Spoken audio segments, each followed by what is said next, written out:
రాష్ట్రంలో ప్రస్తుతం హిట్లర్ గడాపీ తరహా నియంత పాలన సాగుతుందని వైఎస్ఆర్సీపీ ఎమ్మెల్సీ వరదు కళ్యాణి తీవ్రస్థాయిలో ధ్వజమెత్తారు. స్థానిక ఎమ్మెల్యే రాధాకృష్ణ కక్షపూరితంగా వ్యవహరిస్తూ మాజీ సర్పంచ్ లావణ్య ఇల్లు కూలగొట్టించారని ఆరోపించారు. ఈ సందర్భంగా మీడియాతో మాట్లాడిన వరదు కళ్యాణి వైఎస్ఆర్సీపీకి అభిమానులుగా ఉండడం, తెలుగుదేశం పార్టీలో చేరాలని ఒత్తిడి చేసినా వినకపోవడమే ఈ దౌర్జన్యానికి కారణమని మండిపడ్డారు. కూటమి ప్రభుత్వం సాగిస్తున్న ఈ రెడ్ బుక్ పాలనపై తీవ్ర ఆగ్రహాన్ని వ్యక్తం చేసిన ఆమె, రేపు జరగనున్న ప్రభుత్వం అధికారంలోకి రాగానే ప్రతి ఒక్క ఘటనకు వడ్డీతో సహా చెల్లిస్తామని తీవ్ర హెచ్చరికలు చేశారు. ఈరోజు రావడం జరిగింది. లావణ్య గారి ఇంటిని తెలుగుదేశం పార్టీ నాయకులు కక్షపూరితంగా రాజకీయ కక్షతో కూల్చేయడం జరిగింది. ఆమె ఇల్లుతో పాటు మొత్తం 4 ఇల్లులు వైఎస్ఆర్ కాంగ్రెస్ పార్టీ మద్దతుదారులైన ఈ ఇళ్ళన్నింటినీ కూడా రాజకీయ కక్షతో అలైన్మెంట్ మార్చి మరీ కూల్చేశారు బుల్డోజర్స్తో. నిజంగా ఎంత దారుణంగా వీళ్ళు వ్యవహరిస్తున్నారో అర్థమవుతుంది. ఈ తణుకులో ఎలాంటి భయానక వాతావరణం ఉంది అనేది ఈ సంఘటనే మనకి ఉదాహరణ. నిజంగా లావణ్య గారితోని, ఆమె భర్త గారితోని, ఆ మిగతా ఇళ్ళ కుటుంబ సభ్యులతో మాట్లాడితే అసలు నిజంగా మనం ఆంధ్రప్రదేశ్లో ఉన్నామా లేదా తాలిబాన్లు పాలించిన ఆఫ్ఘనిస్తాన్లో ఉన్నామా అర్థం కాని పరిస్థితి. అంత దారుణంగా ఒక నిరంకుశ పాలన, నియంత పాలన ఈరోజు సాగుతూ ఉంది. అసలు ప్రజాస్వామ్యంలో ఉన్నామా లేదా అనే డౌట్ వచ్చే పరిస్థితి. హిట్లరు, గడాఫీ వాళ్ళు ఒక నియంతల్లా పాలించేవాళ్ళు కదా, అంతకంటే దారుణంగా ఈరోజు ఈ ఆంధ్రప్రదేశ్ రాష్ట్రంలో ఇక్కడ ఈ తెలుగుదేశం పార్టీ నాయకుల పాలన మనం చూస్తూ ఉన్నాం. ఎమ్మెల్యే గారు రాధాకృష్ణ గారు ఇంత కక్షపూరితంగా ఒక మాజీ సర్పంచ్ గారైన లావణ్య గారిని టార్గెట్ చేసి ఈ విధంగా చేయడం ఎంతవరకు సమంజసం? ఇంత కక్ష అవసరమా? ఇంత దౌర్జన్యమా? మనం ప్రజాస్వామ్యంలో లేమా? అసలు ఈ కుటుంబం, ఈ లావణ్య గారి కుటుంబం తీసుకుంటే కొన్ని దశాబ్దాలుగా రాజకీయాల్లో ఉన్నారు. వైఎస్ఆర్ కాంగ్రెస్ పార్టీకి కరడుగట్టిన మద్దతుదారులు, జగనన్నకు సైనికులు. వీళ్ళు చేసిన తప్పు ఏంటంటే తెలుగుదేశం పార్టీ కండువా వేసుకోపోవడం, వాళ్ళకి సపోర్ట్ చేయకపోవడం, వైఎస్ఆర్ కాంగ్రెస్ పార్టీకి సపోర్టర్స్గా ఉండడం. అది వీళ్ళు చేసిన తప్పు. అందుకు కక్షపూరితంగా ఈ విధంగా వ్యవహరిస్తూ ఉన్నారు. అసలు ఇది కూటమి ప్రభుత్వమా, కూల్చివేతల ప్రభుత్వమా అర్థం కాని పరిస్థితి. ఇంత దారుణంగా నేను ఎక్కడా చూడలేదు. ఇంత కక్షపూరితంగా ఒక మహిళ అని కూడా చూడకుండా అర్ధరాత్రి వచ్చి లక్షలు పెట్టి కట్టుకున్న ఇల్లవి, వాటిని కనీసం వాళ్ళ సామాన్లు తీసుకునేడానికి కూడా అవకాశం ఇవ్వకుండా వేకుజామున వచ్చి కూల్చేశారంటే ఎంత దౌర్జన్యపూరితంగా వీళ్ళు వ్యవహరిస్తూ ఉన్నారో అర్థం చేసుకోవచ్చు. పొలం దగ్గరికేమో రోడ్డు వేసేసి ఇబ్బంది పెట్టడానికి ట్రై చేశారు. ఆ తర్వాత తీసుకుంటే ఇంటి ముందేమో స్పీడ్ బ్రేకర్స్ వేసేసి నిబంధనలకు విరుద్ధంగా వ్యవహరించడం జరిగింది. అప్పుడు వీళ్ళు కోర్టుకి వెళ్ళారు.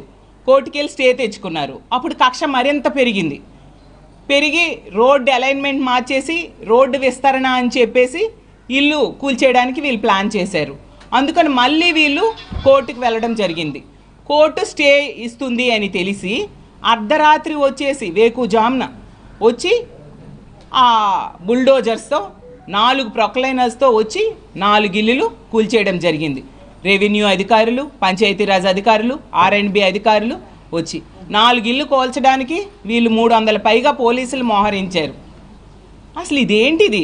సమాజంలో, సభ్య సమాజంలో ఉన్నామా లేదా?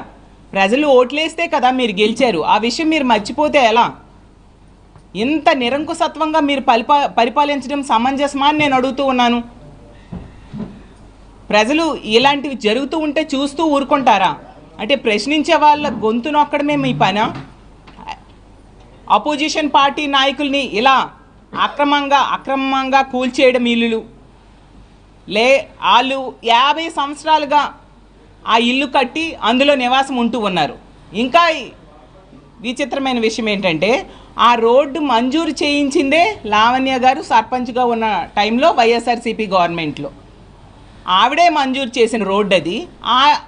ఆవిడెందుకు ఆ రోడ్డు మీద ఇల్లు కడతారు? మినిమం జ్ఞానం ఉండే వాళ్ళైనా అర్థం చేసుకోగలరు కదా. అంటే ఇందులో పూర్తిగా మనకు అర్థమవుతూ ఉంది కక్షపూరితంగా వీళ్ళు వ్యవహరిస్తూ ఉన్నారు. కాలం ఎప్పుడూ ఒకలాగుండదు, కాలం మారుతూ ఉంటుంది. అధికారం కూడా శాశ్వతం కాదు, పదవులు శాశ్వతం కాదు. ఆ విషయం గుర్తుంచుకోండి. రానున్న రోజుల్లో ఖచ్చితంగా మా జగన్మోహన్ రెడ్డి గారు ముఖ్యమంత్రి కాబోతూ ఉన్నారు. మీరు చేస్తున్న ఇలాంటి రెడ్ బుక్ రాజ్యాంగానికి వడ్డీతో సహా మేము తిరిగి చెల్లిస్తామనే విషయం కూడా గుర్తుంచుకోవాల్సిందిగా తెలియజేస్తూ ఉన్నాను. ఎమ్మెల్యేగా మంత్రిగా చేసిన కారుమూరి నాగేశ్వరరావు గారిని, వాళ్ళ కుమారుడైన కారుమూరి సునీల్ గారిని అక్రమ కేసుల్లో ఇరికించడానికి ప్రయత్నించిన పరిస్థితి కూడా మనం చూసాం. కానీ ఒకటే చెప్తూ ఉన్నాను, ఇలాంటి అక్రమ కేసుల్లో ఇరికించడానికి ప్రయత్నించిన, ఇలా అక్రమంగా స్థలాలు కబ్జా చేయడమో లేదా ఇల్లు కూల్చేయడానికి ప్రయత్నించడమో, దాడులు చేయించడమో, అక్రమ కేసులు పెట్టిన దేనికి వైఎస్ఆర్ కాంగ్రెస్ పార్టీ నాయకులు కానీ కార్యకర్తలు కానీ ఎవరూ భయపడాల్సిన పని లేదు. మీకు అండగా జగనన్న ఉంటారు, వైఎస్ఆర్ కాంగ్రెస్ పార్టీ ఉంటుంది. ఖచ్చితంగా ఈ తణుకులో రానున్న రోజుల్లో కారుమూరి నాగేశ్వరరావు గారు వైఎస్ఆర్ కాంగ్రెస్ పార్టీ జెండా రేపరేపలాడించబోతూ ఉన్నారు. ఇలాంటి తప్పుడు పనులు చేసిన వాళ్ళకి ప్రజలే శిక్షించబోతున్నారు రానున్న రోజుల్లో. అలాగే ఇలాంటి కక్షపూరిత ధోరణులకు సహకరిస్తున్న వాళ్ళకు కూడా ఖచ్చితంగా సప్త సముద్రాలు దాటి వెళ్ళి దాక్కున్నా కూడా మా జగనన్న 2.0 పాలనలో వాళ్ళని తీసుకొచ్చి చట్టం ముందు పెట్టి శిక్షించబోతూ ఉన్నాం. వీళ్ళు కోర్టు స్టే తెచ్చుకున్నా వినకుండా ముందుకు ప్రొసీడ్ అవ్వడం,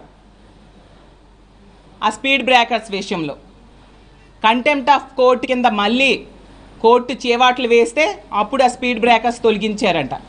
ఎంత దారుణం అంటే ఆ పంచాయతీ కార్యదర్శి ఇక్కడ చెప్పారు, ఈవిడ సర్పంచ్గా వైఎస్ఆర్ కాంగ్రెస్ పార్టీకి మద్దతుదారులైన లావణ్య గారు సర్పంచ్గా ఉన్న కాలంలో స్వీపర్ పని చేసే వాళ్ళకి జీతాలు చెల్లించకుండా ఎమ్మెల్యే గారే ఆపమని చెప్పారని రికార్డెడ్గా ఆవిడ నోట్ ఇవ్వడం జరిగింది. అంటే ఎమ్మెల్యే గారు ఎంత బరి తెగించి, అంటే వైఎస్ఆర్ కాంగ్రెస్ పార్టీ ఆపోజిషన్లో ఉంది, ఆపోజిషన్ పార్టీకి సంబంధించిన మద్దతుదారులైన ఎమ్మెల్యే నిర్వహిస్తున్న పంచాయతీ కాబట్టి ఆ పంచాయతీలో ఏ బిల్లులు మీరు రిలీజ్ చేయకండి అని ఎంత ఓపెన్గా ఎమ్మెల్యే గారు ఆర్డర్స్ ఇస్తూ ఉన్నారంటే నిజంగా మనం ప్రజాస్వామ్యంలో ఉన్నామా లేదా అర్థం కాని పరిస్థితి.